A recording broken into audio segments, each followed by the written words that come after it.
The white marble floor reflected Alexander Blackwood's impatient stride as he checked his Patek Philippe watch again. Outside the floor-to-ceiling windows, Chicago's winter storm intensified, turning the skyline into a blur of gray and white. His private jet had been grounded indefinitely. The board meeting in San Francisco wouldn't wait. 8 months of meticulous planning hung in the balance. "Sir, I'm afraid all flights are cancelled," his assistant murmured, the fear in her voice palpable. When the hotel concierge mentioned a train leaving in 30 minutes, Alexander didn't hesitate. Luxury accommodations weren't guaranteed, but he couldn't afford to wait. He never expected to find himself in the dining car across from a waitress with exhausted eyes and a paperback novel. Nor did he expect her quiet voice to cut through his carefully constructed world. "You know, some storms come to clear your path, not block it." The train lurched forward, heavy wheels grinding against snow-dusted tracks as it pulled away from Chicago's Union Station. Alexander Blackwood adjusted his bespoke Tom Ford suit jacket and scanned the dining car with thinly veiled disappointment. Crystal glasses and white tablecloths had been replaced by plastic cups and laminated menus. He'd made billions assessing situations in seconds. This one fell grievously short of acceptable. "Coffee? Or something stronger? You look like you could use it." He glanced up, momentarily startled by the directness of the question. The waitress couldn't have been more than 30, her honey brown hair pulled back in a practical ponytail, few strands escaping to frame a face that held the kind of weariness that sleep couldn't fix. Her name tag read Emma. "Black coffee," he replied curtly, opening his laptop. The gesture was clear, conversation unwelcome. She poured with practiced efficiency, not a drop spilled despite the train's rhythmic swaying. "Storm's getting worse. They're saying we might be delayed outside of Omaha." Alexander's head snapped up. "Delayed? For how long?" Emma shrugged, the movement slightly asymmetric as though one shoulder carried a heavier burden. "Nature doesn't exactly file a timetable, sir." The unexpected touch of irony in her voice made him really look at her for the first time. Her uniform hung slightly loose on her frame, and beneath her professional smile lay something resilient yet wounded. The dining car was nearly empty except for an elderly couple and a man typing furiously on his phone. "I need to be in San Francisco by tomorrow afternoon," he said, his voice carrying the edge that made subordinates scramble. "Don't we all need to be somewhere?" She refilled his cup without being asked. "But sometimes life has other plans." Before he could formulate a suitably dismissive response, his satellite phone rang.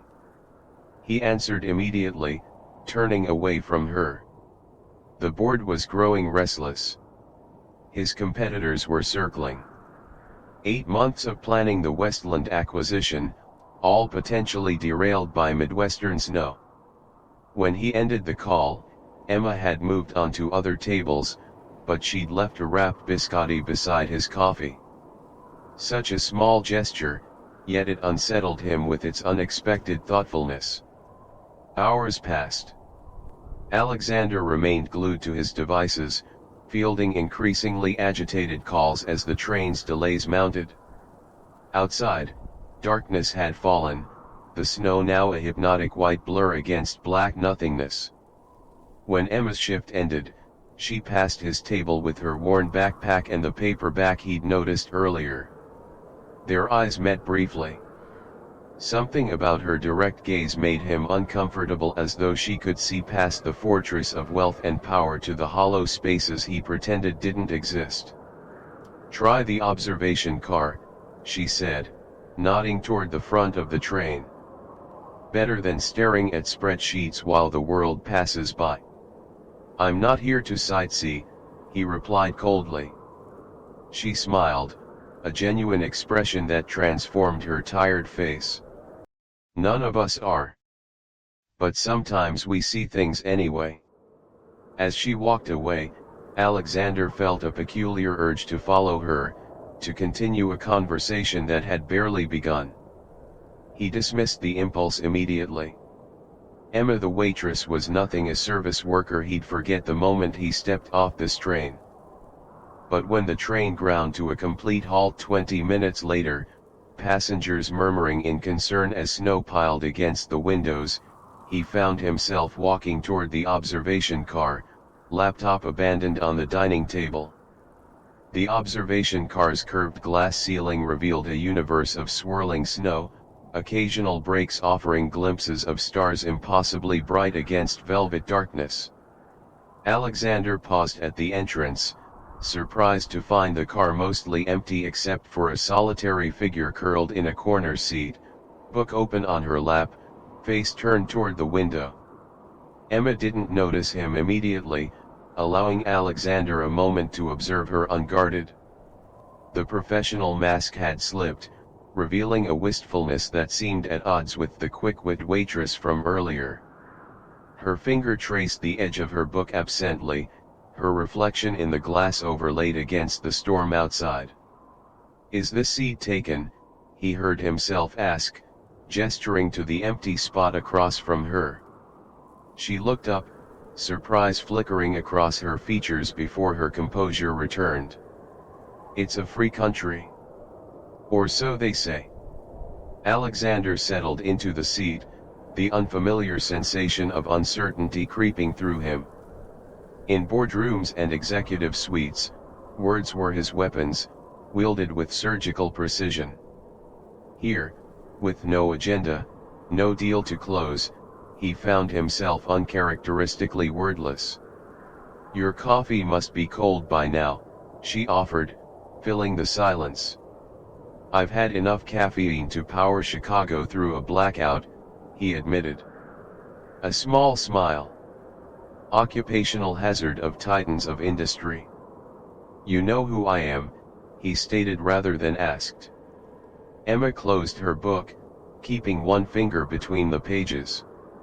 "Alexander Blackwood. Your face was on the cover of Business Insider last month. The acquisition king. Though you look taller in photographs." The unexpected jab delivered with such casual precision startled a genuine laugh from him. "They airbrush ruthlessly." "I'd hope so. Otherwise, that scowl you've been wearing would be permanent." Outside, the snow continued its relentless descent, enveloping the train in a cocoon of white. The conductor's voice crackled over the intercom, confirming what passengers had already guessed: they were stopped indefinitely until crews could clear the tracks ahead. Alexander checked his watch reflexively, calculating time zones and meeting schedules, feeling control slipping through his fingers like fine sand. "It won't make the train move faster," Emma observed. "Habit," he replied. "Bad ones usually are." He studied her more carefully now, the slight calluses on her hands, the worn edges of her uniform, the backpack that had been mended multiple times. "And what bad habits do waitresses cultivate?" "Judging people by their covers," she answered, tapping her book. "Ironic, considering how often we're judged by ours." The train creaked around them, metal contracting in the cold, creating an intimate atmosphere despite the car's openness. In the dim lighting, Alexander could see the fine lines around her eyes, not from age but from worry, from smiling through difficulties he couldn't imagine facing. "What are you reading?"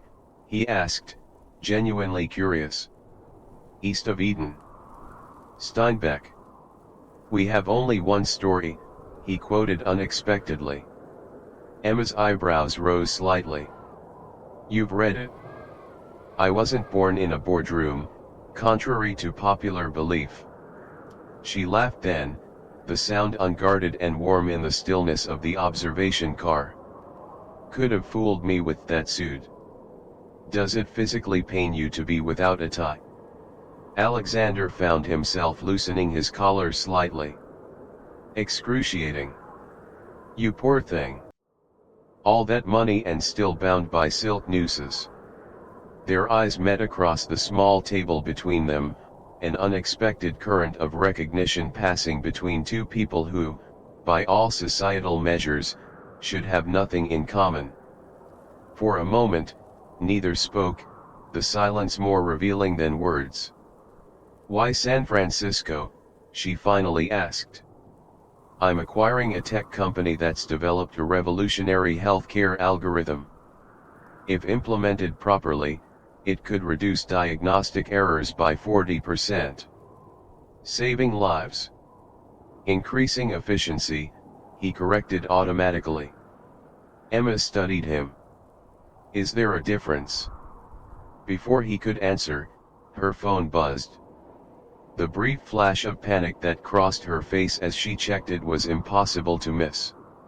She typed a quick response, her fingers trembling slightly. "Everything okay?" he found himself asking. "My sister," she said, her voice suddenly tight. "She's watching my son. Our furnace is acting up again." The word son landed between them, shifting the air somehow. Alexander had assumed incorrectly, he now realized that he knew her story. "How old is he?" he asked. 5. A smile softened her face, transforming it completely. "Too smart for his own good. Asks questions I can't answer about why trains move and stars shine. Hence the extra shifts," Alexander guessed, nodding toward her uniform. Her gaze hardened slightly. "We manage." The train's lights flickered once, twice, before stabilizing again. Outside, the storm showed no signs of relenting, the world beyond the glass a swirling chaos of white. Morning arrived with harsh clarity, the train remained stranded, now somewhere in Nebraska, surrounded by drifts that had swallowed the tracks whole. Alexander stood on the narrow platform between cars, his breath clouding in the bitter cold as he finished yet another tense call with his executive team. The acquisition was threatening to unravel, competitors circling like vultures sensing weakness. The door behind him slid open, revealing Emma in her civilian clothes-worn jeans, a faded university sweatshirt, and a practical winter coat. Without her uniform, she seemed both younger and somehow more substantial. "They're evacuating the train," she said without preamble. "Buses coming to take passengers to the nearest town. We'll be stuck there until the tracks clear." Alexander's grip tightened on his phone. "What town?" "Millfield. Population probably smaller than your contact list." She pulled her knit cap lower against the wind. "But it has a motel and a diner, which is more than we have here." 2 hours later, Alexander found himself standing in Millfield's main street, all 3 blocks of it, watching as passengers dispersed toward the town's limited accommodations. Emma stood nearby, her backpack slung over one shoulder, surveying their surroundings with pragmatic acceptance.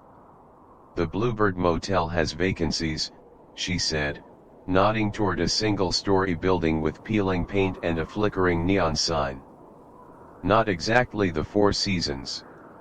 "I'll survive," he replied dryly, though the prospect of spending even one night in such accommodations made his skin crawl. "What about you?" She hefted her backpack. "Splitting a room with another waitress from the train." "Linda. We've worked this route together before." Alexander nodded, an unexpected awkwardness descending between them. Outside the forced intimacy of the train, their brief connection seemed tenuous, already fading like breath in cold air. "Well," she said finally, "enjoy your stay in Millfield, Mr. Blackwood." "Alexander," he corrected automatically. Something flashed across her face: surprise, perhaps, or wariness. Emma Sullivan. Though you never asked. The implicit criticism stung more than it should have. Before he could respond, his satellite phone rang again, his CFO with increasingly dire news about the Westlands situation. By evening, Alexander had converted his dismal motel room into a makeshift command center, devices spread across the sagging mattress, multiple chargers plugged into dubious outlets. The news from San Francisco grew worse with each call. Westland's board was entertaining a competing offer, the window for completing his acquisition narrowing by the hour. When his stomach finally protested its neglect, he reluctantly ventured out into the small town. The diner across from the motel, aptly named Millfield Diner, glowed with warm light against the early winter darkness.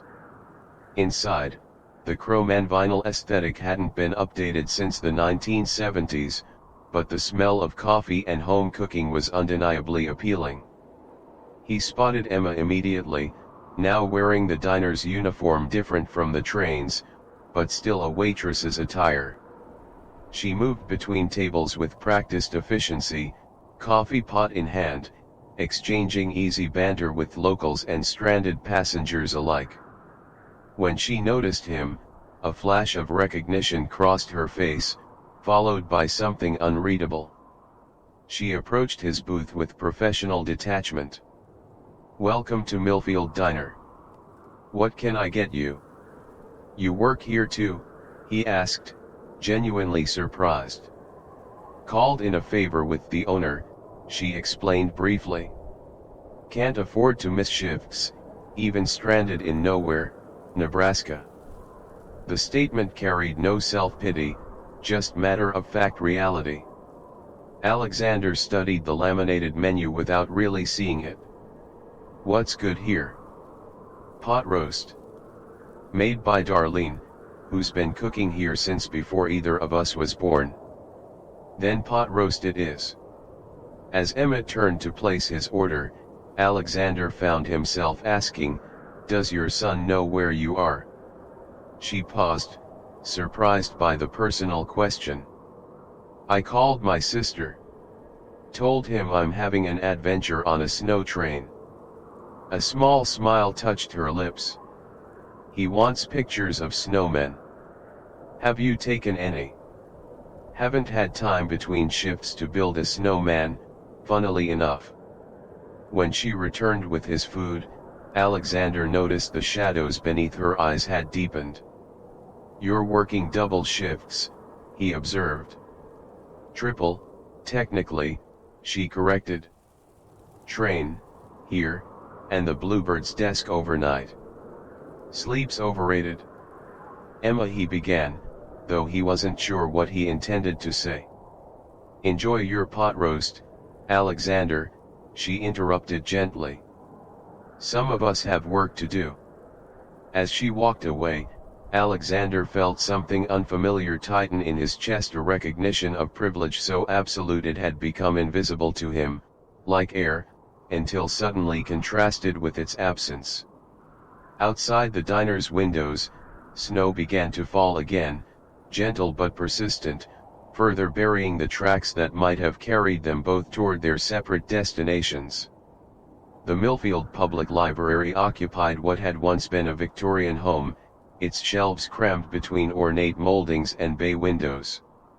Alexander had retreated there after discovering the motel's Wi-Fi couldn't support his video conferences. Now, sequestered in a reading nook as afternoon light filtered through stained glass, he ended yet another confrontational call with his board. Trouble in paradise.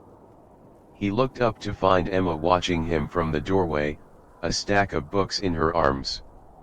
Her hair was loose today, falling past her shoulders in waves that softened her features.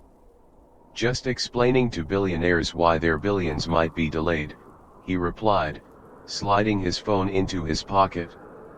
"What are you doing here?" "Returning these." She nodded toward the books. "And picking up new ones for Jamie, my son." He's going through a dinosaur phase. Alexander gestured to the empty chair across from him. After a moment's hesitation, she sat, setting the books on the table between them. "No shifts this afternoon?" he asked. 2-hour break between diner and motel desk. She studied him with that direct gaze that somehow bypassed his usual defenses. "You look like hell, by the way." He ran a hand through his usually immaculate hair, aware it had been nearly 48 hours since his last proper shower. "Weather's still blocking the acquisition." "Is that a metaphor or are we literally talking about snow?" A reluctant smile tugged at his mouth. "Both, apparently." Emma leaned back, her posture relaxing slightly. Outside, snow continued to fall in lazy spirals, the world beyond the library windows softened by white. The old building creaked around them, radiators hissing comfortably. "Can I ask you something?" she said suddenly. "Apparently stopping this train hasn't stopped your questions." She ignored his deflection. "This company you're acquiring, what happens to it afterward?" The directness caught him off guard. "We implement the algorithm across our medical technology divisions, streamline operations, eliminate redundancies." "Eliminate redundancies," she repeated, making air quotes. "That's corporate speak for firing people, right?" Alexander felt an unexpected defensiveness rise. "We retain key talent. But not everyone. That's business." Emma's eyes remained steady on his. "No, that's a choice. One you make from corner offices without ever seeing the people whose lives change because of it." He straightened, professional armor sliding back into place. "You don't understand how."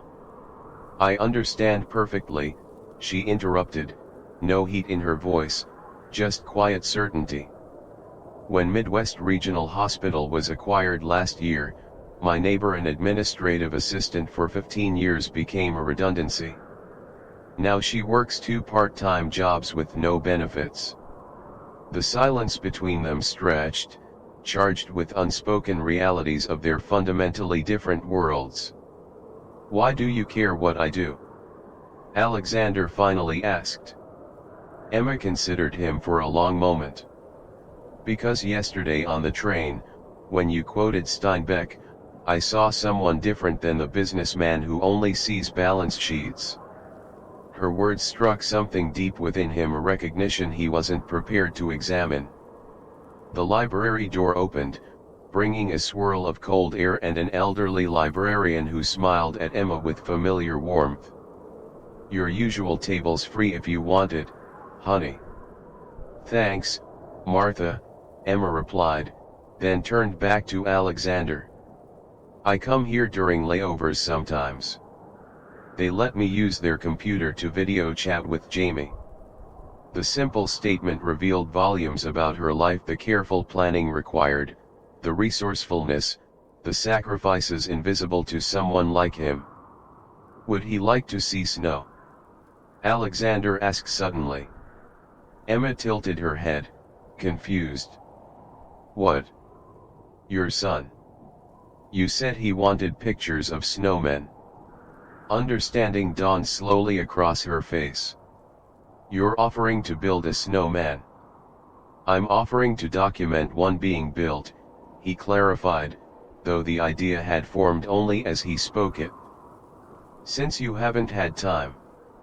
For the first time since they'd met, Emma seemed genuinely speechless. Then, slowly, a smile transformed her face, not the professional one he'd seen on the train, or the tired one from the diner, but something genuine that reached her eyes. "Alexander Blackwood, billionaire snowman photographer," she said finally. "Wait until Business Insider gets hold of that. Their photographers couldn't capture my good side if they tried," he replied, surprising himself with the lightness in his tone. Outside the library, In a small garden now blanketed in pristine white, Emma knelt in the snow without concern for her jeans, showing him how to roll the perfect base. Her cheeks flushed with cold, hair dusted with snowflakes, she looked younger, unburdened. "Your turn," she declared, gesturing to the growing snowball. Alexander hesitated, acutely aware of his Italian leather shoes and cashmere coat. Emma noticed his reluctance and rolled her eyes dramatically. "Scared of a little snow, Blackwood?" The challenge in her voice broke something loose inside him. With deliberate care, he removed his overcoat, folded it, and placed it on a cleared bench. Then, to Emma's visible astonishment, he knelt beside her in the snow and began to shape the middle section of their creation. "My God," she murmured, "you're actually human." "Don't tell anyone," he replied, surprising himself with how easily the banter came. "It would ruin my reputation." By the time they finished, Alexander's hands were numb, his knees damp, and his $1,000 trousers beyond saving.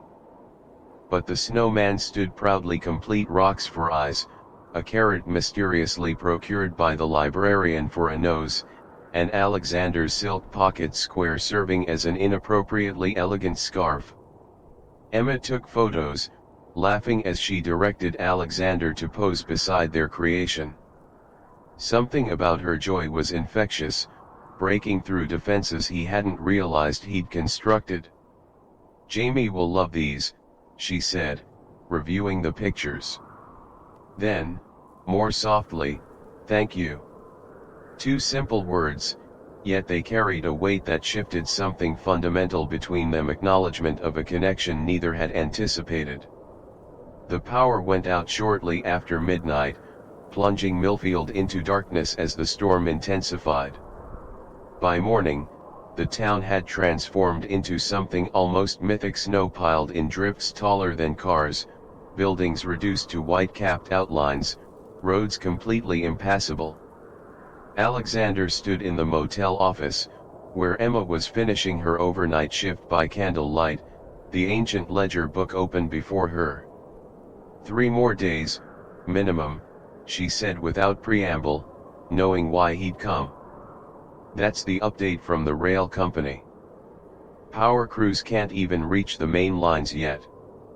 His response surprised them both. "I know." Emma looked up, studying his face in the soft glow of emergency lights. "You're unusually calm for someone missing the deal of the century." Alexander leaned against the counter, closer than professional distance would dictate. "I had an interesting conversation with Westland's CEO last night. Finally got cell service around 3 a.m. And I told him I was stranded in Nebraska building snowmen." Emma's eyes widened. "You didn't?" "I did." Alexander found himself smiling at the memory. "Michael Westland has a 6-year-old daughter. We ended up talking about children's snow activities for 20 minutes before discussing business. Did it help?" "He's postponing his decision until I can make it to San Francisco. Said anyone who builds snowmen in a crisis might have the right perspective for his company after all." Emma's laugh filled the small office, genuine and unreserved. "So the mighty Alexander Blackwood is saved by a snowman. There's a children's book in that somewhere. Co-authored by a certain Waitress, perhaps," he added, the words emerging before he could consider their implication. Something shifted in her expression, a momentary vulnerability quickly masked. "Careful, Alexander. We're not in the same story, you and I." Before he could respond, the door burst open, bringing a blast of cold air and Linda, Emma's fellow waitress, looking frantic. "Emma, the pipes burst at the Bluebird. Room 16 through 20 are flooded, including ours." Alexander watched as Emma processed this news, her face revealing nothing, though he'd begun to recognize the slight tightening around her eyes that signaled stress. "Your stuff?" she asked Linda. "Soaked.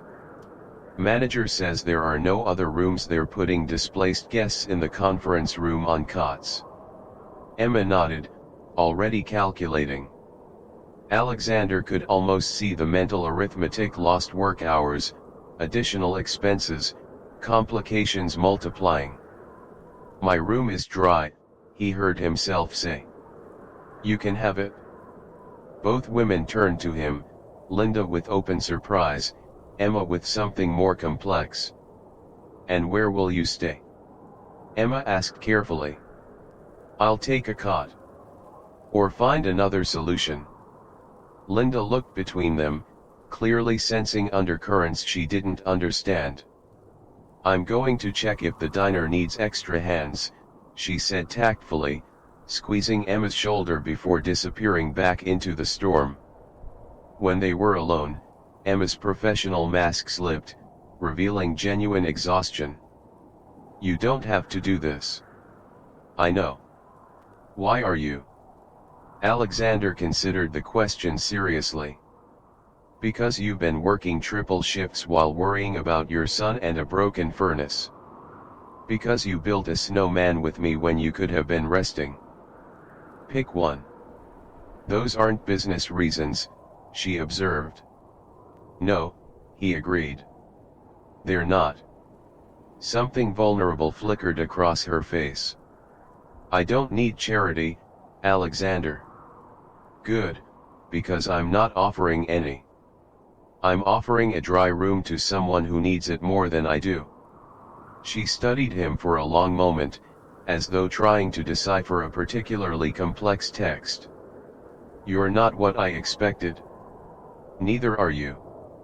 The admission hung between them, honest in a way that stripped away pretense. The emergency lights cast soft shadows across her face, highlighting cheekbones, and the gentle curve of her mouth that he found himself noticing with increasing frequency. "I get off at 8, she said finally. "If you're sure about the room." "I am." Later, as dusk settled over the snowbound town, Alexander sat in Millfield's only bar, a wood-paneled establishment serving locals and stranded travelers alike. His satellite phone lay silent beside his whiskey. For the first time in days, he hadn't checked it in hours. The door opened, bringing a swirl of snowflakes and Emma, her hair windblown, cheeks flushed from cold.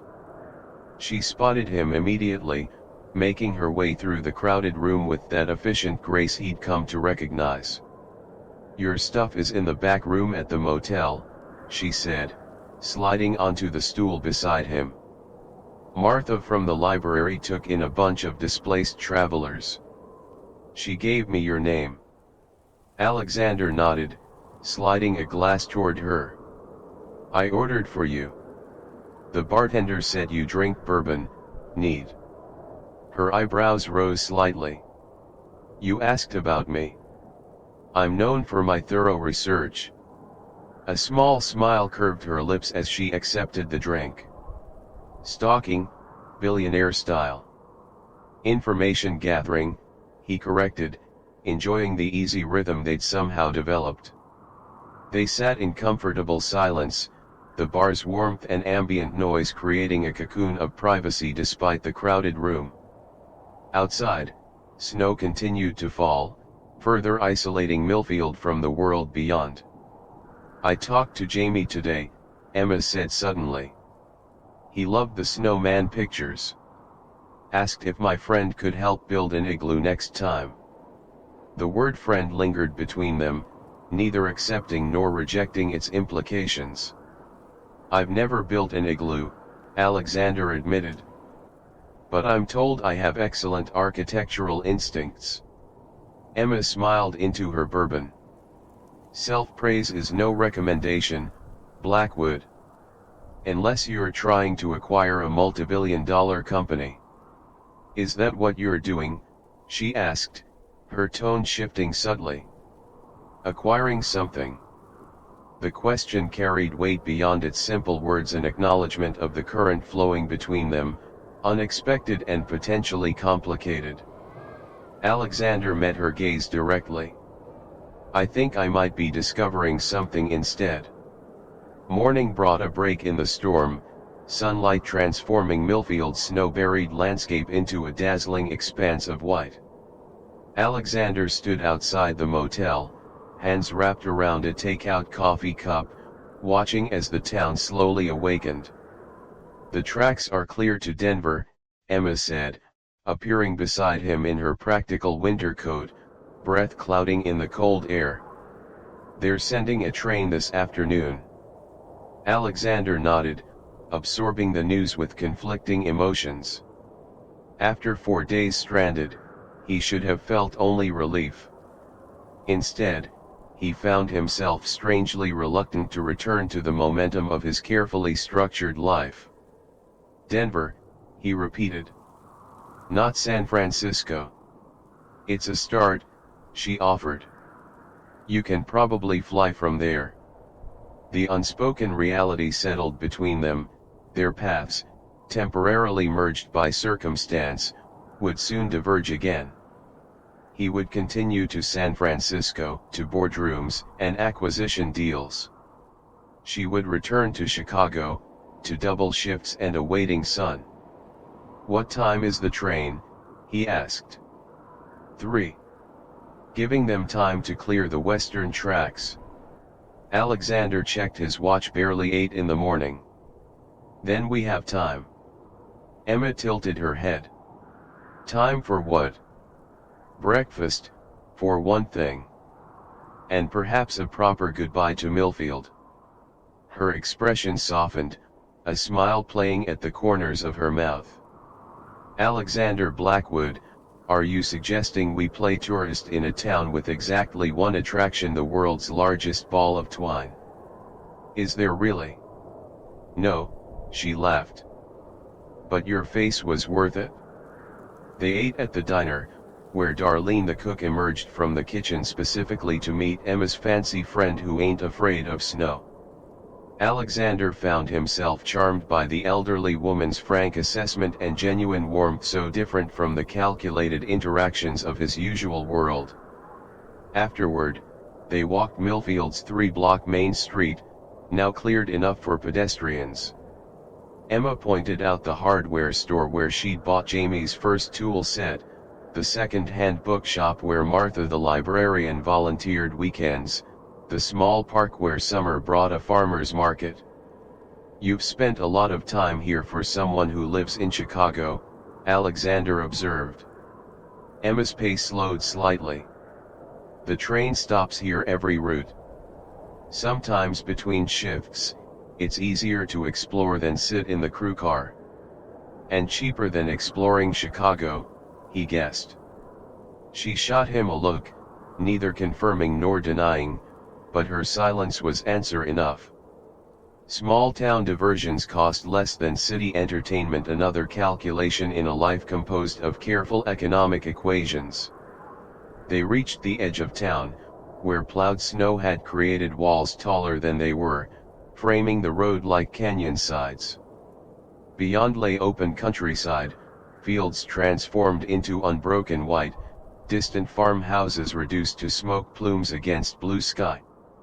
"I'm probably breaking several insurance policies by asking this," Alexander said, "but would you show me where the train got stuck?" Emma studied him, curiosity evident in her expression. "Why?" "Professional interest in infrastructure failures," he offered, then added more honestly, "and personal interest in the place that derailed my plans so thoroughly."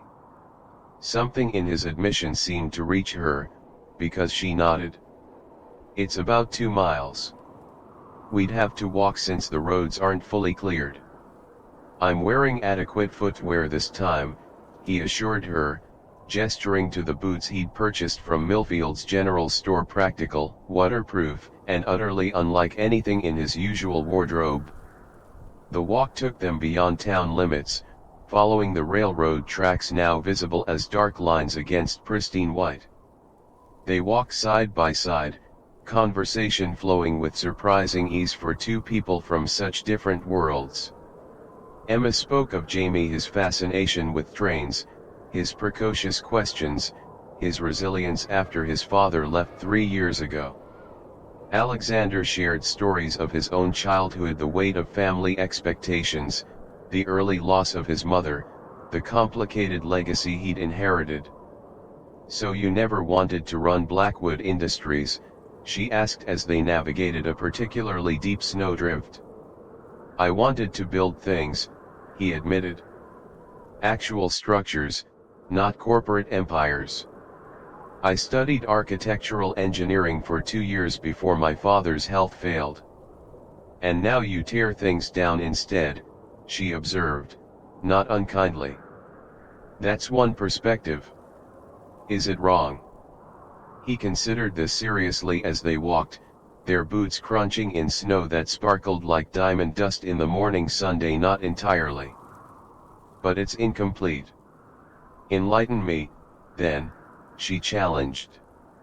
"Sometimes things need to be deconstructed before they can be rebuilt more effectively. The Westland acquisition isn't about dismantling their innovation, it's about giving it the infrastructure to reach more people." Emma was quiet for a moment, considering his words. "And the people who built it? The ones who might become redundancies. That's the balance I never talk about in press releases," he acknowledged. "The human equation is complicated. Necessary, but complicated." They reached a bend in the tracks where the snow had drifted higher than anywhere else, the place where their train had finally surrendered to the storm. Now, in daylight, the spot seemed ordinary, just another stretch of rural railroad. "This is it," Emma said, stopping to survey the area. "Ground zero for the Great Blackwood Detour of 2023. Alexander stood beside her, snow crunching beneath his boots, the winter sun warm on his face despite the cold. In the distance, mountains rose against the horizon, pale blue shadows at the edge of vision. "I've acquired 73 companies," he said suddenly. "Restructured hundreds of departments, made thousands of personnel decisions. But I've never built a snowman until 2 days ago." Emma turned to face him, her expression open, searching. "Are you having an epiphany, Alexander? Because if so, I should warn you they rarely survive re-entry into normal life." "What if I'm not sure what normal is anymore?" The question hung between them, honest in its uncertainty. Emma's gaze never wavered, holding his with that directness he'd come to anticipate. "Then you figure it out," she said simply. "Like the rest of us do every day." He stepped closer, drawn by something he couldn't name.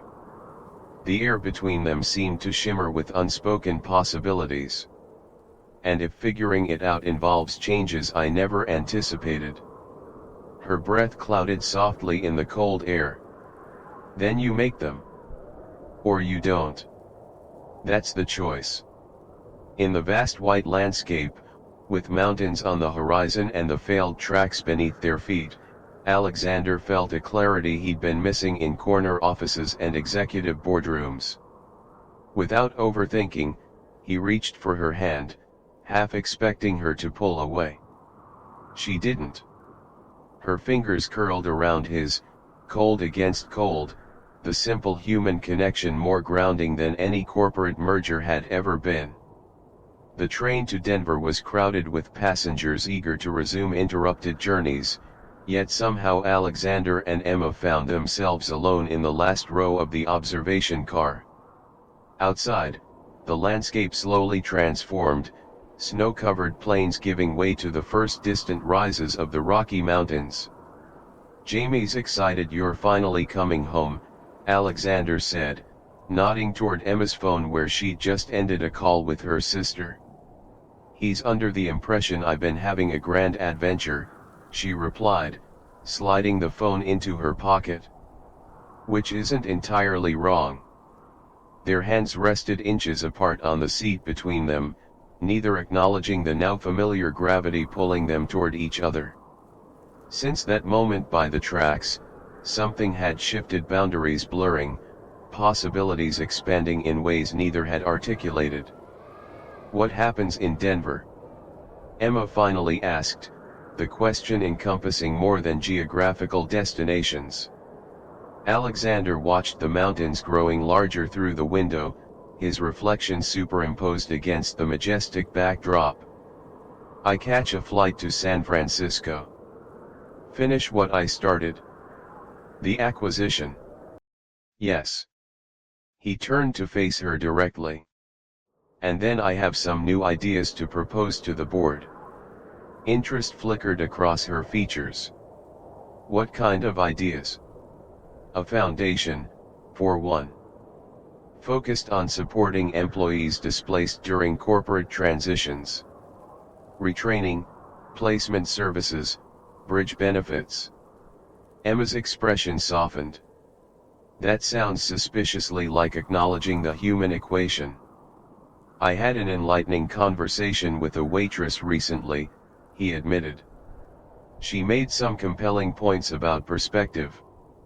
Their eyes held, the moment stretching between them like the tracks ahead, full of possibility and uncertain destination. "And after San Francisco?" she asked, her voice quieter. Alexander had been asking himself the same question since watching sunrise over Millfield's snow-covered streets. His carefully mapped life had never included detours like this one, complications that felt increasingly necessary. "I thought I might see Chicago," he said, the words emerging with surprising certainty. "Chicago has many attractions," Emma replied carefully. "Any particular ones of interest?" "I hear there's a 5-year-old expert on dinosaurs who might appreciate an architectural consultation on snow igloos." Her smile began slowly, then transformed her entire face.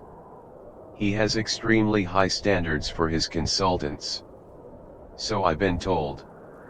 Outside, the world continued to pass towns and fields and distant mountains, each mile carrying them closer to Denver and the divergence of their paths.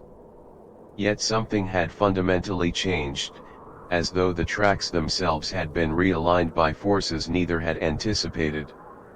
They arrived in Denver as evening fell, the city's lights a constellation against darkening sky. The station bustled with activity, reunions and departures, announcements echoing against high ceilings, life resuming its normal rhythm after the storm's interruption. Alexander's driver waited outside, sleek town car idling at the curb. His flight to San Francisco had been arranged, his team alerted to his imminent arrival, the machinery of his usual existence ready to reclaim him.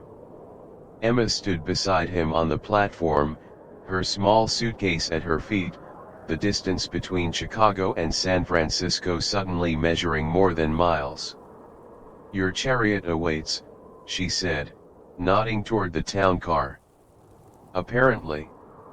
Neither moved, the moment suspended between them like breath held too long. "Thank you," Alexander said finally, the simple words insufficient for what he meant to convey. Emma tilted her head. "For serving you coffee. For serving me perspective." Something vulnerable flickered across her face, hope, perhaps, or its equally powerful companion, fear. "Perspective has a short half-life in corner offices, Alexander." "Then perhaps the corner office is what needs changing, not the perspective." Before she could respond, he reached into his coat pocket and withdrew a business card. Unlike his standard corporate cards, this one was handwritten, his personal number, an email address separate from Blackwood Industries. "I'll be in San Francisco for 3 days, he said, offering her the card. "After that, my schedule is flexible." Emma accepted the card, studying it for a moment before tucking it carefully into her jacket. "Flexibility doesn't seem like your natural state." I'm evolving. Her laugh was soft, only slightly tinged with disbelief. Into what? I'm not entirely sure, he admitted. But I'd like to find out. And I'd like, he paused, unaccustomed to uncertainty, to the vulnerability of genuine request rather than expectation. I'd like to see you again. You and Jamie. The announcement for his train to Chicago crackled over the speakers, breaking the moment with practical reality. I should go, she said, though she made no move to leave. Alexander nodded, equally reluctant. Safe journey. You too. Don't buy any companies without proper supervision. The joke eased some of the tension, allowing them both to smile. On impulse, Alexander leaned forward and pressed his lips to her cheek, a gesture somehow more intimate than more passionate alternatives might have been. Goodbye, Emma Sullivan, he said quietly. For now, she replied, the two words carrying more promise than elaborate declarations could have. As his car pulled away from the station, Alexander watched her figure grow smaller in the rear window, a woman who had entered his life by chance and altered it by choice. The mountains loomed dark against the evening sky, dividing east from west, past from future. For the first time in his adult life, Alexander Blackwood found himself looking forward to a detour he hadn't planned. San Francisco greeted Alexander with its characteristic fog, the city's famous hills emerging and disappearing like apparitions as his car wound through morning traffic toward Westland Technologies. Through the tinted windows, he watched pedestrians navigating their daily routines, lives intersecting briefly before continuing along separate paths. His phone vibrated with a message from Emma. Jamie approves of your snowman building skills. Says your architectural background shows promise. Accompanying the text was a photo of a dark-haired boy with his mother's eyes, grinning beside their printed snowman picture now prominently displayed on what appeared to be a refrigerator door. Alexander found himself smiling at the image, at the evidence of connection extending beyond their shared detour. The Westland headquarters occupied a renovated warehouse in the Mission District, its industrial exterior belying the cutting-edge technology developed within.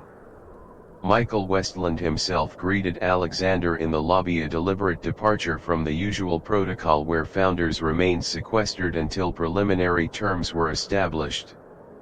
The snow-stranded CEO arrives, Westland said, extending his hand. I was beginning to think Nebraska might have claimed you permanently. It was a near thing, Alexander admitted, following the younger man through open concept offices where engineers and developers worked at clustered desks. The space hummed with collaborative energy, a stark contrast to Blackwood Industries' hierarchical floor plans. In the main conference room, both companies' executive teams waited, documents prepared, projections displayed on wall-mounted screens. The familiar choreography of acquisition was set to begin. Before we start, Alexander said, surprising his own team, I'd like to propose a modification to our approach. The room quieted, attention focusing on him with varied expressions, curiosity from Westland's people, confusion from his own. We've been viewing this as a traditional acquisition, he continued, unbuttoning his suit jacket as he took his seat at the head of the table. I'd like to explore an alternative structure, a partnership that preserves Westland's culture and development team while providing Blackwood's distribution network and implementation resources. His CFO leaned forward. Alexander, that's not the strategy I'm aware, he interrupted smoothly. And I'm suggesting we reconsider. For the next 2 hours, Alexander guided the discussion along lines that would have been unrecognizable to his pre-Nebraska self. He emphasized preservation rather than absorption, growth rather than efficiency, human capital rather than redundancy elimination. By afternoon, a new framework had emerged, one that caused Michael Westland to study Alexander with undisguised interest. "This isn't what I expected from the acquisition king," Westland observed during a brief break, the two men standing by windows overlooking the city's eastern neighborhoods. "Recent experiences have been instructive," Alexander replied. "Must have been some snowstorm." Alexander's thoughts drifted to Emma, to quiet conversations in train cars and snowman construction, and the simple honesty that had broken through years of calculated interaction. It was. That evening, alone in his hotel suite, Alexander FaceTimed with Emma. The small screen showed her kitchen, simple but warm, colorful artwork magnetized to the refrigerator, a school schedule pinned to a bulletin board, evidence of a life built around care rather than luxury. "So," she asked, stirring something on the stove, "did you buy your company?" "We're negotiating a partnership structure instead," he replied, loosening his tie. "Westland stays intact, we provide infrastructure and implementation." Emma glanced up from her cooking, something like pride flickering across her features. "And the redundancies?" "Minimal. We're establishing a joint foundation for transitional support where they're unavoidable." She nodded, absorbing this. "Jamie wants to say hello. He's been practicing." Before Alexander could respond, a small face appeared in frame, dark eyes serious beneath a shock of black hair, cheeks still rounded with childhood. "Hello, Mr. Snowman," the boy said with careful formality. Alexander felt something in his chest tighten unexpectedly. "Hello, Jamie. I hear you're an expert on dinosaurs." The child's face lit up. "T-Rex has the strongest bite force of any land animal ever. Do you know about dinosaurs?"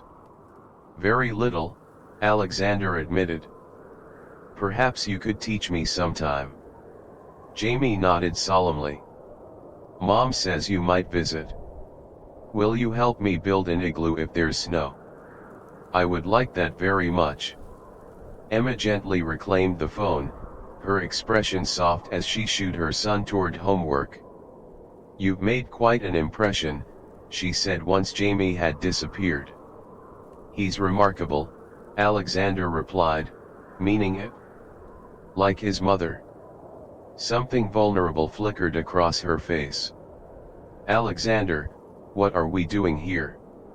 It was the question that had occupied his thoughts since Denver, since watching her figure grow smaller in his rear-view mirror and feeling as though something essential was receding with her. "I don't know," he answered honestly. "I only know that I'm not ready for this to end." Emma's gaze was steady through the screen. "This isn't a fairy tale. I'm still a waitress with a son and 3 jobs. You're still a man who built a snowman in Nebraska and discovered he'd been missing more than he realized," he finished for her. The silence between them was charged with possibility and hesitation, with practical concerns and impractical feelings. "When do you finish in San Francisco?" she finally asked.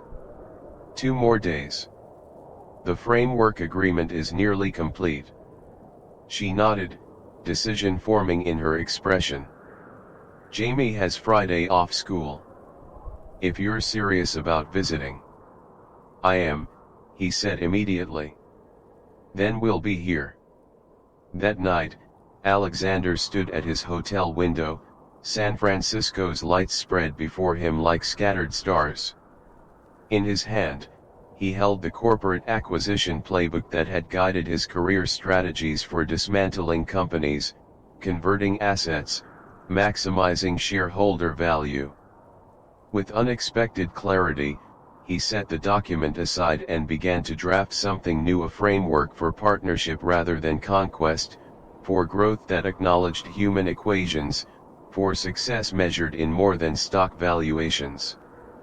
As fog rolled in from the bay, obscuring then revealing the city in rhythmic breaths, Alexander Blackwood understood that the most significant acquisition of his career might not be a company at all, but the perspective that had found him in a Nebraska snowstorm.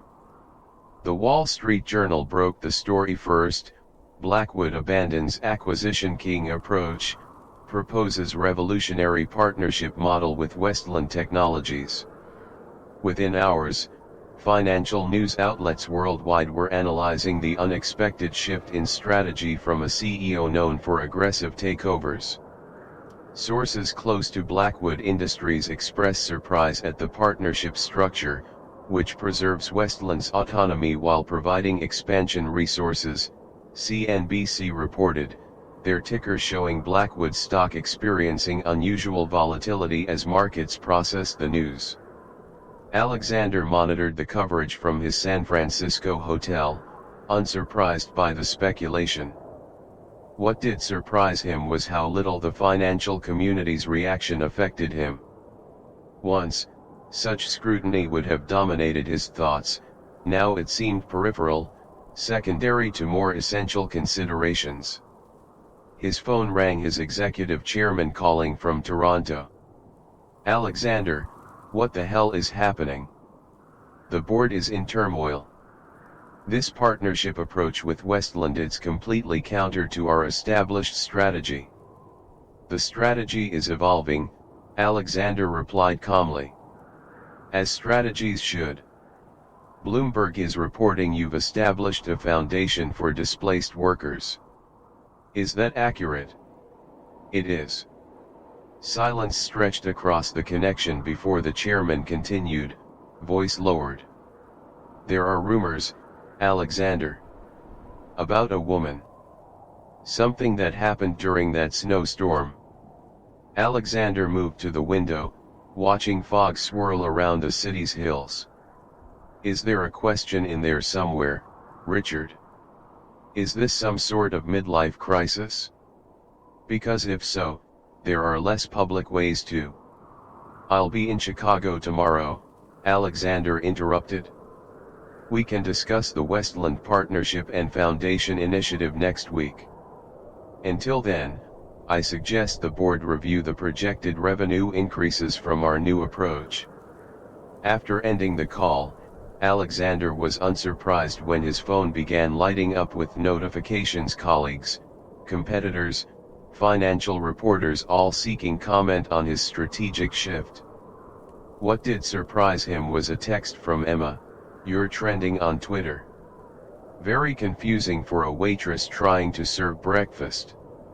He smiled, composing a response, "Temporary turbulence. How's Jamie today?" Convinced his dinosaur expert status means he should skip math homework. Unsuccessfully. Their exchange continued through the morning, casual, warm, punctuated by her wry observations about how surreal it felt to serve coffee while financial networks debated her, what? Friend. The word seemed inadequate for whatever was developing between them. The BuzzFeed article appeared that afternoon, "Who is the mystery woman behind Billionaire's business transformation?" Accompanying the headline was a grainy photo captured in Denver's train station, Alexander leaning forward to kiss Emma's cheek, her expression soft in profile. "I'm sorry," he texted immediately upon seeing it. "I never intended to drag you into this." Her response was delayed by nearly an hour, long enough for his concern to grow.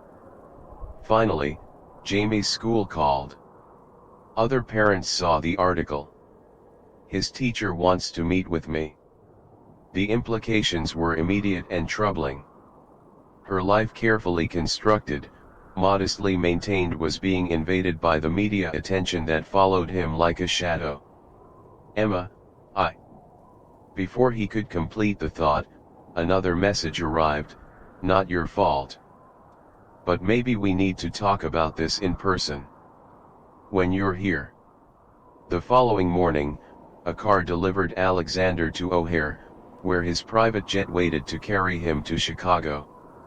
As he crossed the tarmac, his phone rang, Michael Westland calling from San Francisco. Quite a media circus you've created, Westland observed. Our PR team is fielding calls about whether your personal transformation affects the stability of our partnership.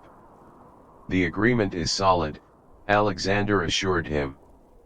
The media will move on to the next story soon enough. For what it's worth, Westland added, I think they're missing the real headline. Which is that the notorious Alexander Blackwood might actually be becoming a human being. The observation, delivered without mockery, stayed with Alexander during the flight to Chicago. Looking out the jet's window at clouds stretching toward the horizon, he considered the person he'd been before the snowstorm: efficient, successful, and utterly disconnected from the human impact of his decisions. His driver met him at Chicago's Midway Airport, ready to take him to the Four Seasons where his corporate apartment maintained a permanent reservation. Change of plans, Alexander instructed. We're going to North Clark Street first. The address Emma had provided led to a modest apartment building in a working-class neighborhood far from Chicago's financial district.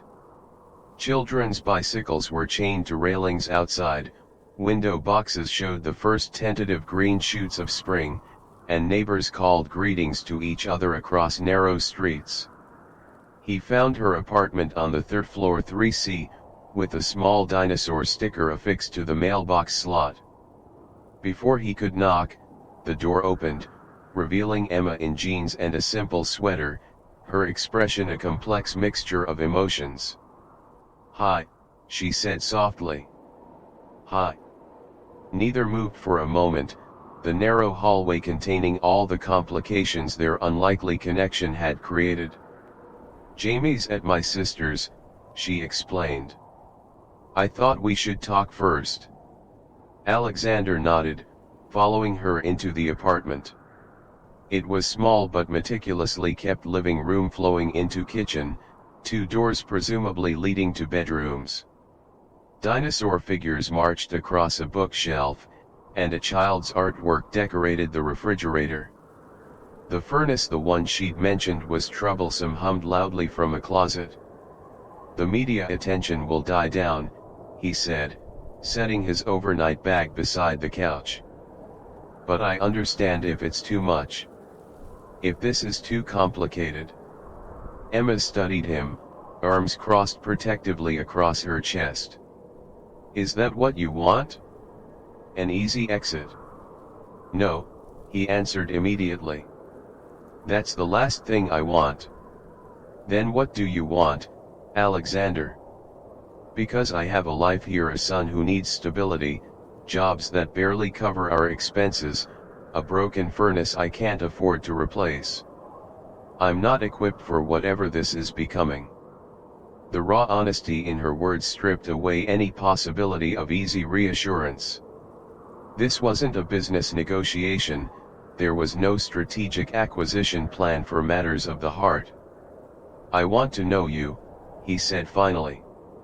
"Beyond train conversations and snowstorms. I want to build igloos with Jamie and help with dinosaur research. I want to see if what began in Nebraska could grow into something neither of us expected." Emma's posture softened slightly. "And the CEO of Blackwood Industries has time for that? Between acquisitions and board meetings. I'm reconsidering my priorities," he admitted. "Starting with spending more time in Chicago." "Because of me?" she asked, the vulnerability in the question impossible to miss. "Because of what you helped me remember, that balance sheets and quarterly projections aren't the only measures of value." She moved to the window, looking out at the neighborhood where she'd built her life, modest but real, challenging but hers. "The school principal asked if I was dating a billionaire," she said quietly. "As if that would somehow change who I am in Jamie's classroom." "What did you tell him?" Emma turned, meeting his gaze directly. "That I'm getting to know someone who builds surprisingly good snowmen." The simple statement, delivered with her characteristic directness, broke something open between them. Alexander crossed the room, drawn by certainty he hadn't felt about anything unrelated to business in years. When he kissed her properly this time, not the chaste farewell of Denver, it felt like the most natural conclusion to a journey that had begun in a snowbound train car. Her arms wrapped around his neck, her body fitting against his as though designed for precisely this connection. "What about the media?" she asked when they finally separated, her forehead resting against his. "They'll eventually lose interest in us," he assured her. "But until then, we handle it together." Outside her window, Chicago continued its daily rhythm, people coming and going, lives intersecting briefly or permanently, the city's energy unaffected by the quiet transformation occurring in apartment 3C. 6 months transformed Chicago from summer's humid embrace to autumn's crisp clarity. Trees along North Clark Street had begun their annual display, scattering red and gold leaves across sidewalks where children jumped in crackling piles. Alexander stood in Emma's kitchen, sleeves rolled to his elbows as he reviewed Jamie's homework spread across the table. Nearby, Emma packed lunch boxes, one dinosaur-themed, one sleek stainless steel for tomorrow's school and office day. If a T-Rex weighs 7 tons and a Brachiosaurus weighs 30 tons, how many T-Rex would equal the weight of 2 Brachiosaurus? Alexander read aloud from the worksheet. Jamie's face scrunched in concentration. "That's 60 tons of Brachiosaurus divided by 7 tons per T-Rex. Which equals 8 T-Rex, with 4 tons left over," the 6-year-old announced triumphantly. "That's almost another T-Rex." "Excellent," Alexander confirmed, marking the answer with a star. "Your teacher will be impressed." Emma smiled from the counter. Dinosaur math. The secret to engaging first graders. The domestic scene would have been unrecognizable to anyone who knew Alexander before the snowstorm, before Emma Sullivan and her son had gently dismantled the barriers between his carefully controlled existence and a life of genuine connection. After the media frenzy had finally subsided, helped by a more scandalous celebrity divorce that diverted attention, they had settled into a rhythm that balanced Alexander's corporate responsibilities with increasing time in Chicago. The Westland partnership had proven wildly successful, validating his strategic shift and quieting board concerns about his personal distractions. Emma had reduced her waitressing shifts to weekends only, accepting a position with the Blackwood Westland Foundation that utilized her practical experience with underserved communities. The transition hadn't been seamless, her fierce independence occasionally clashing with Alexander's instinct to solve problems with resources, but each disagreement had ultimately strengthened their understanding. Jamie closed his homework folder, dinosaur stickers decorating its cover. "Can we finish the igloo model tonight?" "Bath first," Emma reminded him. "Then 20 minutes for the model." When Jamie had disappeared toward the bathroom, Alexander wrapped his arms around Emma from behind, resting his chin on her shoulder as she finished preparing lunches. "The furnace replacement team is coming tomorrow," he murmured. "They'll be done before you're home from work." She leaned back against him, comfortable in the embrace. "I still think it's excessive to replace the entire heating system." The building inspector disagreed vehemently. This was their ongoing negotiation, his desire to improve their living conditions balanced against her determination to maintain independence.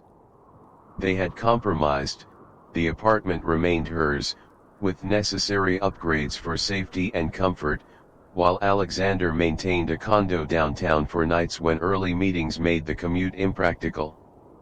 "I received an interesting offer today," she said, turning in his arms to face him. "The foundation board wants me to oversee the new Chicago community program. Full-time position."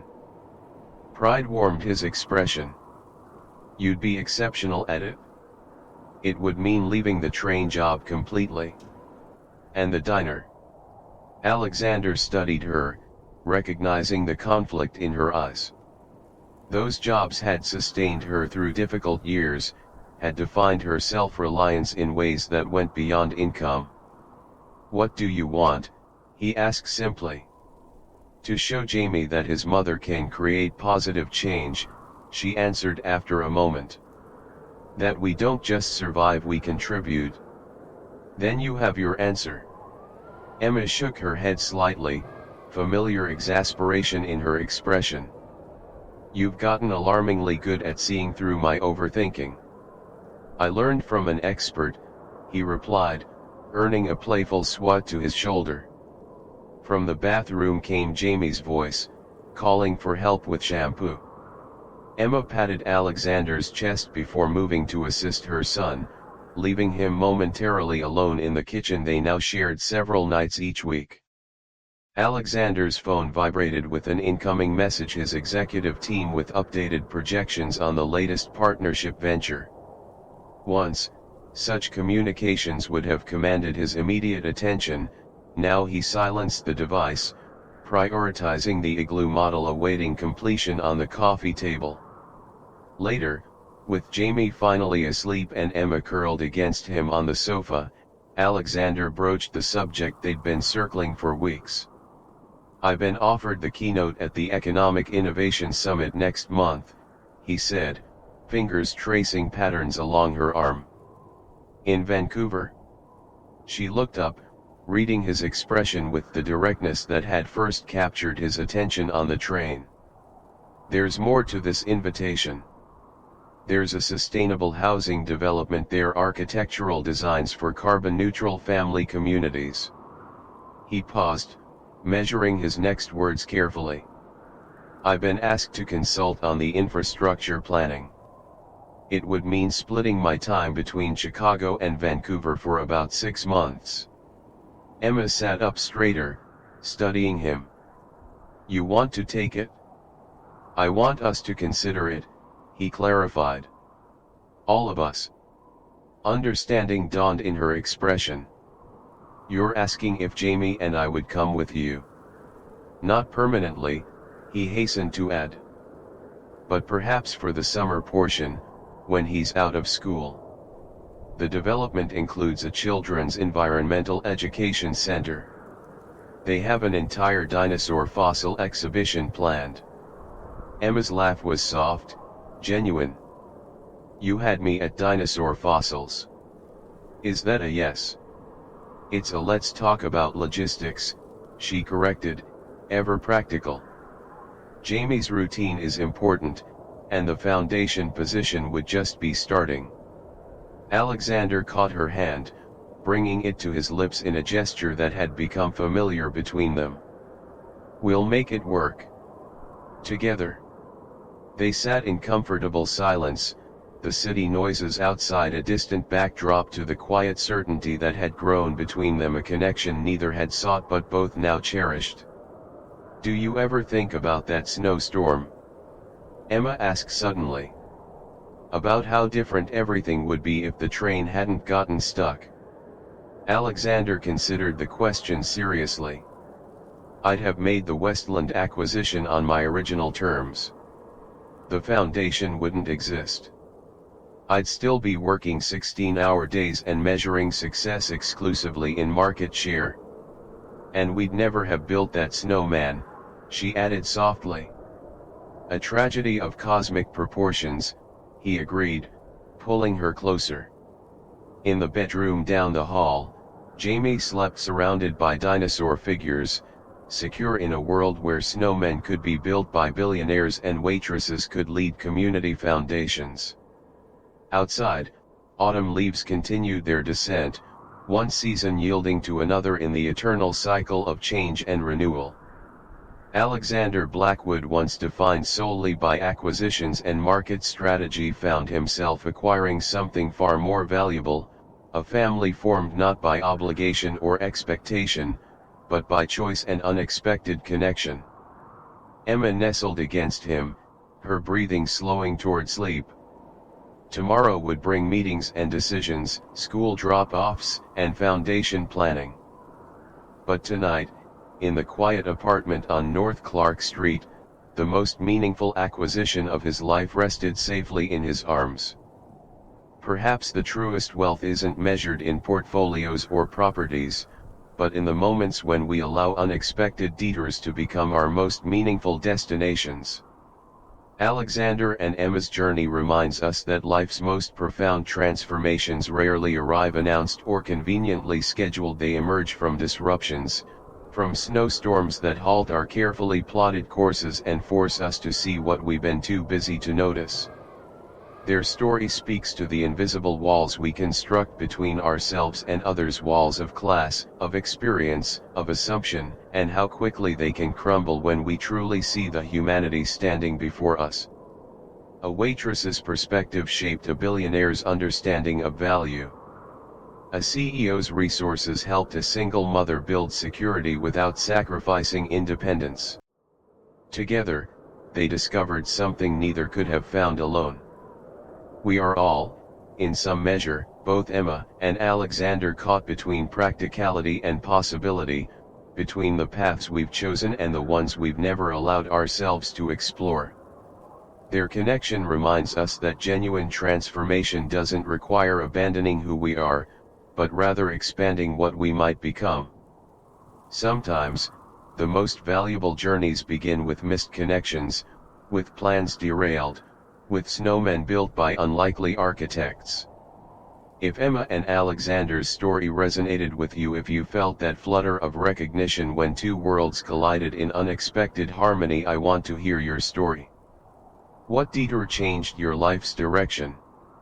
What connection appeared when you least expected it but needed it most? Share your experience in the comments below. Your story might be the exact inspiration someone else needs to embrace their own unexpected journey. This channel is dedicated to exploring transformations that occur when we open ourselves to authentic connection. If that speaks to you, hit subscribe and join our community of travelers who understand that sometimes, getting lost is how we truly find our way. Want more stories that challenge assumptions about who belongs in whose world? Tap the notification bell so you never miss our weekly explorations of barriers broken and worlds bridged. And if Alexander and Emma's journey touched something in you today, help someone else discover it by liking and sharing this video with someone navigating their own detour. Until next time, remember, sometimes the most meaningful destinations aren't on any map. They're waiting to be discovered when we have the courage to veer from our planned route.